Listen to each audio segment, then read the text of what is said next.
There's nothing more powerful than imagination. It can shape, or worse,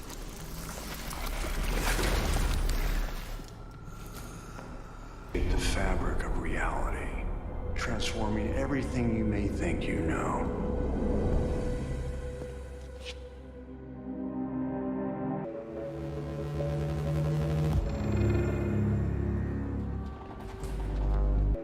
7 years later. So having been here from the start, it's kind of special, and I'm extremely proud to be here once more to celebrate this momentous occasion with all of you.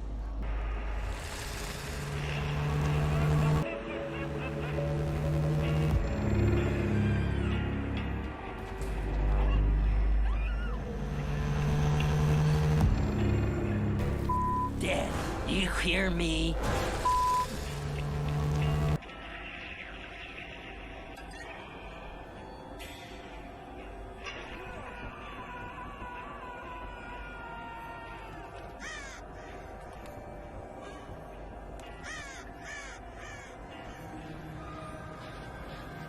The first originals, these guys up there, were really inspired by obviously the classics of the horror world, the slasher movies of the 70s and the 80s. So for us, it was always sort of part of the DNA of what we were building. Sure that this became canon to their universe, right? They wanted to make sure that that would be coherent in their world. So it was great for us to be able to sit down with people who created a legendary property and then sort of build and add to their world.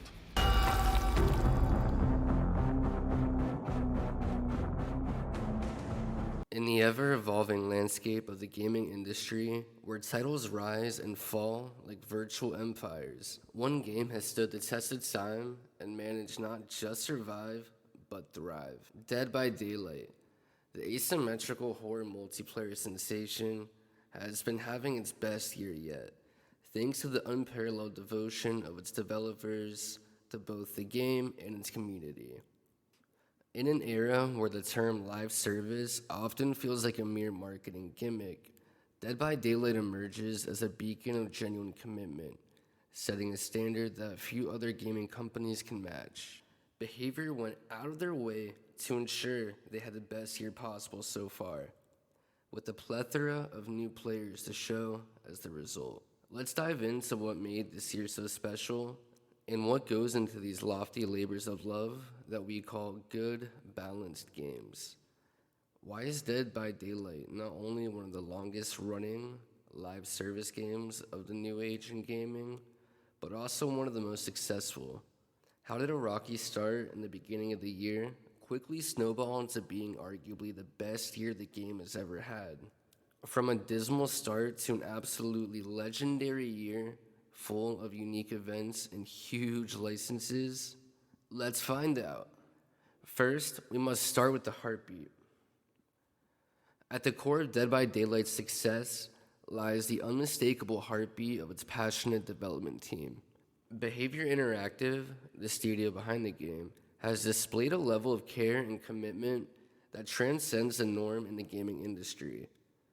Unlike many companies that treat games as mere products churned out for quick profits, Behavior Interactive has embraced the philosophy that a game is an ongoing experience, a living entity that requires constant attention and nurturing. I'm trying to remember the last time I was personally sent a survey to my email where the developers of their game were actively asking for my feedback. And I can only recall the numerous surveys I filled out for Behavior and Dead by Daylight. Cares not only about the flashiness of their title, but more importantly, the effectiveness, the longevity of it. This is a passion project from the ground up. Balancing in an online game is critical to ensure players stay content and consistently come back to the title. Behavior goes out of their way to not only listen to complaints, but they actively check in with the community when things seem balanced and are calm, just to ensure that the game truly is in a good place for both survivors and killers. And for that behavior, I thank you from the bottom of my heart. Very early in the production of the Alien, we had this idea, looking at the movie, looking at the character, that we would be able to climb along any surface. That would create a pretty cool power, like being able to go on walls, go on ceilings, surprise a survivor, but it was absolutely a nightmare to support. We had to find another idea that would replicate this fantasy. And the tunnels, I think, is doing a great job to do exactly that.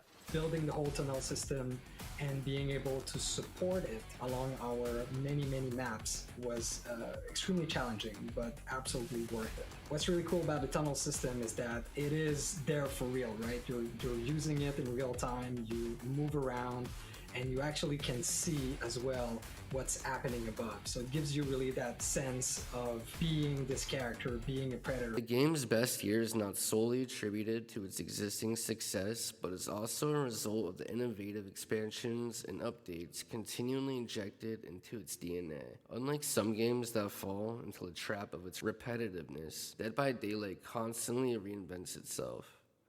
New killers, survivors, maps, and game mechanics keep the experience fresh, exciting, and unpredictable. The game is a living canvas, with the developers as its artistic maestros, orchestrating an ever-expanding symphony of horror. With what most considered as a very weak start of the year, with the release of the killer named Skull Merchant, or Dull Merchant, and right before her, we had the Knight. Yeesh. Because, I'm sorry, they're just boring to play against.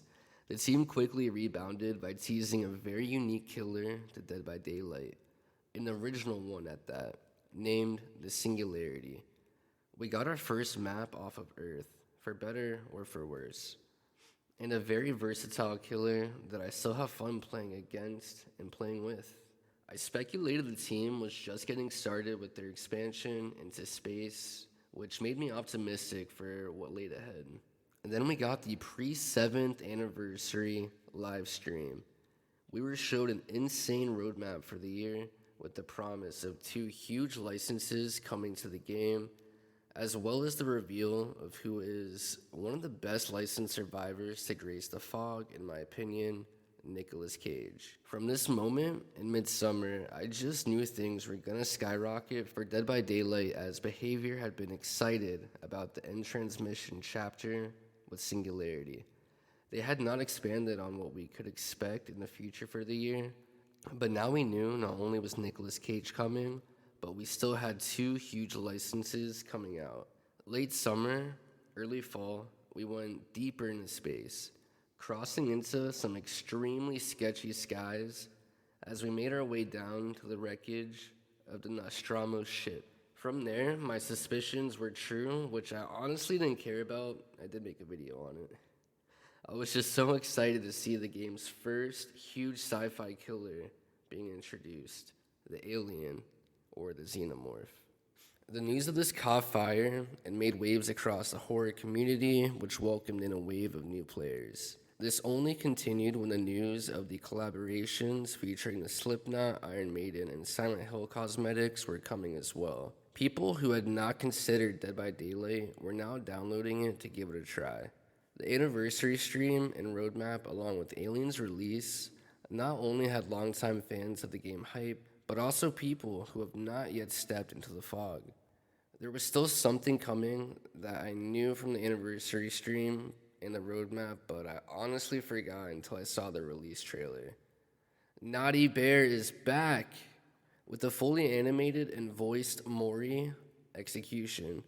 The fluffy knife-slashing maniac was introduced to Dead by Daylight, and again, people whom have never heard or have never tried out Dead by Daylight were coming out of the woodworks just to experience Naughty Bear again. An instant stab to the gut with nostalgia. People who adored Naughty Bear and have not been able to play him since the iconic game were now able to experience him again.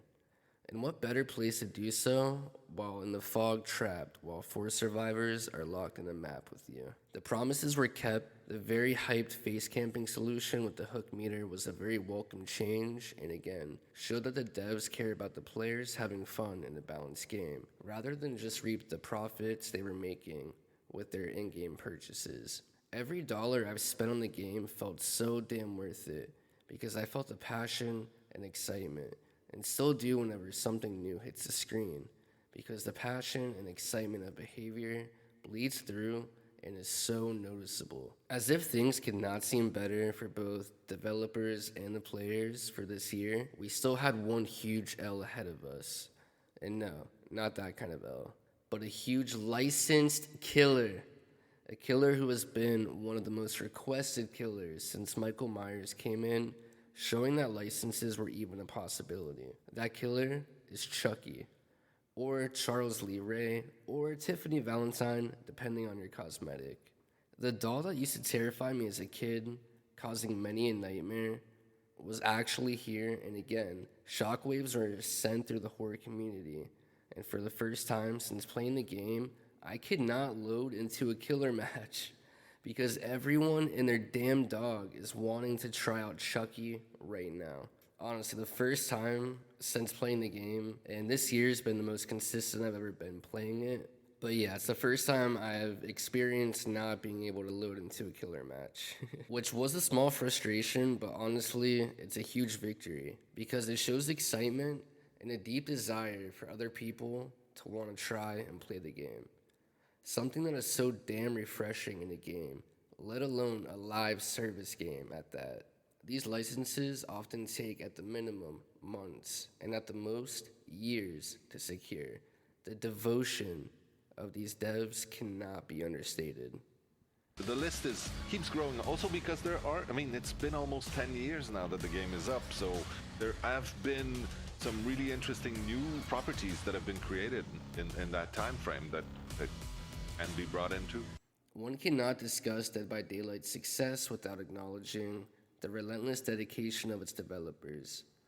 Unlike the distant figures associated with some gaming projects, the minds behind Dead by Daylight have established a direct and intimate connection with their player base.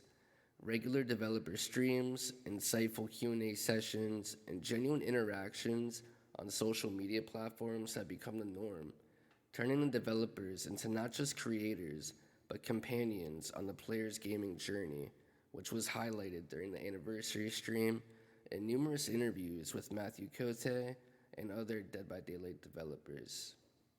They take the time to not only give sneak peeks or behind-the-scene looks at what they're cooking up, but to actually engage and get raw feedback from the players, whether it be positives or negatives. This year, they also showed a focus on working directly with independent artists, with the Design a Cosmetic contest. And the final products blew me away. Again, I can't think of many other games at all who collab with the fans of the game and end up featuring their work into it. That's fucking beautiful. I forgot to mention the 3 very hyped events we've had so far. December just started, and we do have a roadmap for it, but don't know exactly what to expect. But the summer barbecue event was a lot of fun for me. However, the anniversary event was something very special, and I heard from a lot of longtime players that this may have easily been the best anniversary event so far. I got to play it myself. I grinded many a night on and off stream, getting all my masks and blood points. Seeing my tiramisu offering still makes me smile till this day. Then we had the Haunted by Daylight event, which again was insane. The Void concept is really something I hope the developers consider making long term.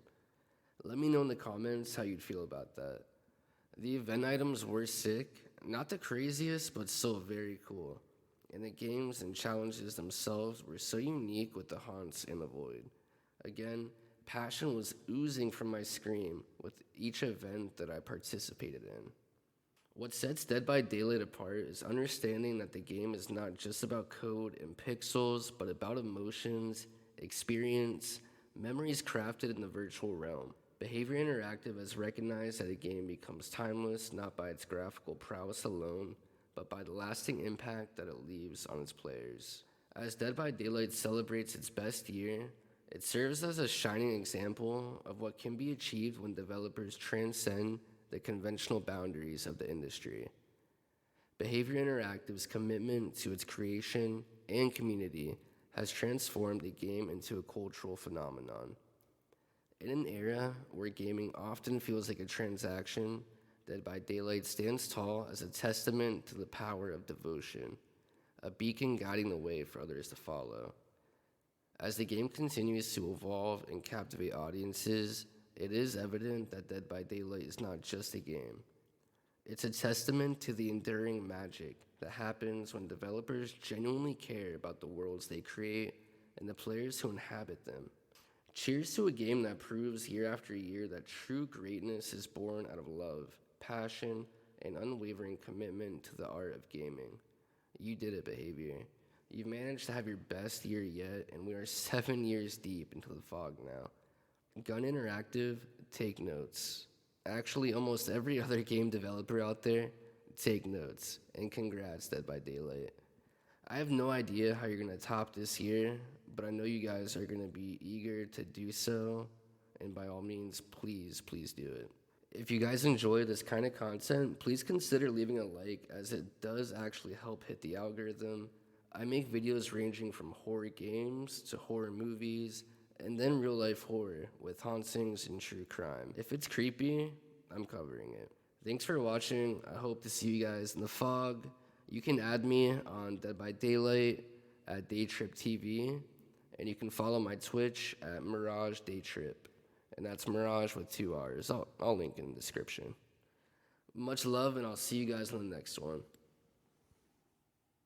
The fabric of reality, transforming everything you may think you know.